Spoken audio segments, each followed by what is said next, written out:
Hi, it's Dave Kurlan, and this is my rant of the day. Today, I want to talk about sales capacity, but first, we'll go to sports. So, in my favorite sport, baseball, a baseball player must have great hand eye coordination to be successful at baseball. But having great hand eye coordination doesn't make them successful at baseball. To be successful at baseball, you must have great hand eye coordination. It's a one-way corollary. Same thing with height in basketball.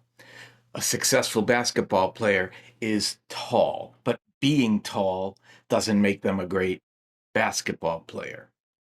Lateral movement is a requirement of a football player who's going to be a running back or defend running backs or wide receivers.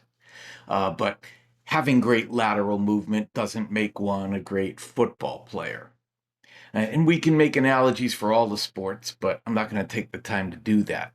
Let's do sales. What is sales capacity? Well, a great salesperson has great sales DNA, but having great sales DNA doesn't make one a great salesperson.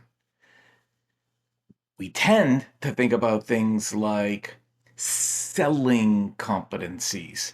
Those are the things that you can point to and recognize in selling, like hunting and reaching decision makers and building relationships and taking a consultative approach and selling value and qualifying and taking a good approach toward presenting and closing and sales process and sales technologies.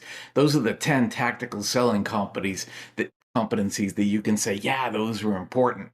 But just because you have those 10 doesn't make you a great salesperson. That means you know how to sell.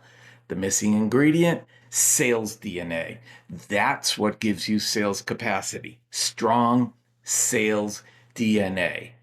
And what are the big components of sales DNA? Well, one is whether or not you need to be liked. If you do need to be liked, that depresses your sales capacity because it prevents you from being able to ask tough questions, push back, challenge somebody's thinking, or even ask a lot of questions. Being able to stay in the moment. If you get emotional, if you get in your head, if you panic or get excited, that prevents you from being present, being right here, right now, which prevents you from listening, which is a prerequisite for being able to ask questions. So you need to be able to stay in the moment. How comfortable you are talking about money. If you are comfortable talking about money, you can have a deep financial conversation about where their money is coming from and what would cause them to spend it. But if you're not comfortable talking about money, that doesn't happen. Your collection of beliefs either support the sales process or they sabotage your sales process, whether you're rejection proof or not, which doesn't need much explanation from me.